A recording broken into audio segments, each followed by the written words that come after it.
Welcome to Hybiz News. I'm Suresh Kojatal.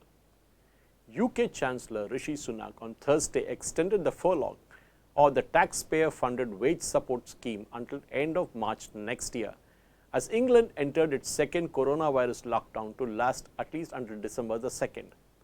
Sunak, who has been leading UK's response to the emergency response to the pandemic, made a statement in Parliament to confirm that the scheme will pay up to 80% of the employee wages up to about GBP, about 2,500 a month, with a review of the policy scheduled for January next year. The £2,500 a month has been a testing problem because Sunak has been told either it's too early, too less or too more.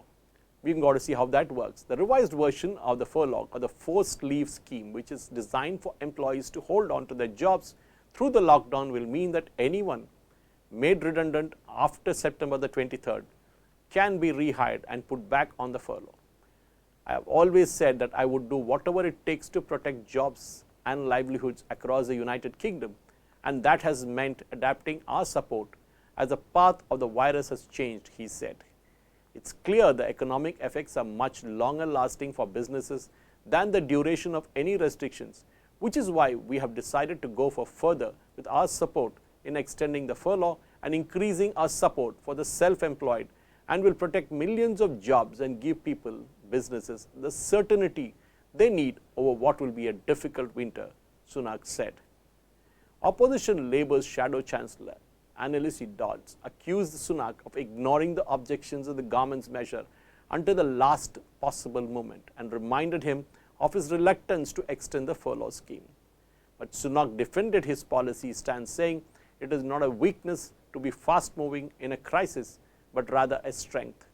Under the revised plan, the coronavirus job retention scheme launched earlier this year will now run until the end of March next year, with employees receiving 80% of their current salary for the hours not worked.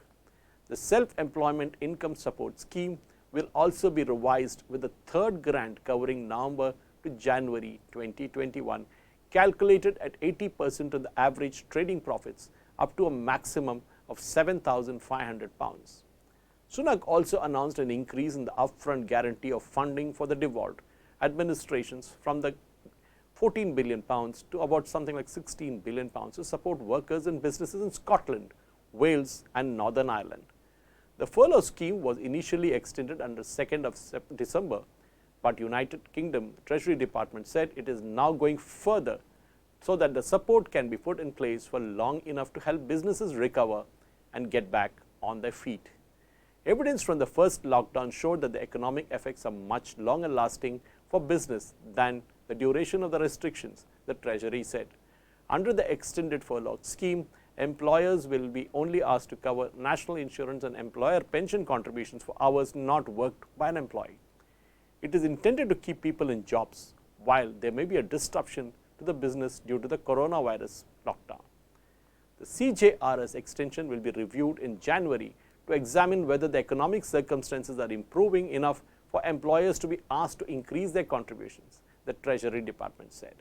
It claimed that the furlough scheme had already protected over 9 million jobs across the United Kingdom, and self-employed people have already received over £13 billion in support. This is in addition to the billions of pounds in tax deferrals and grants for businesses. Besides, there are also cash grants in place for up to GBP, that is £3,000 per month for businesses which are closed, worth more than £1 billion every month. The Treasury said that the £1.1 billion is being given to local authorities to be distributed on the basis of £20 per head for one-off payments to enable them to support businesses more broadly. Also, the existing government-backed loan schemes and the Future Fund have also been extended to the end of January, alongside the offer for businesses to top up the bounce-back loans as a part of the efforts to support companies struggling due to the lockdown.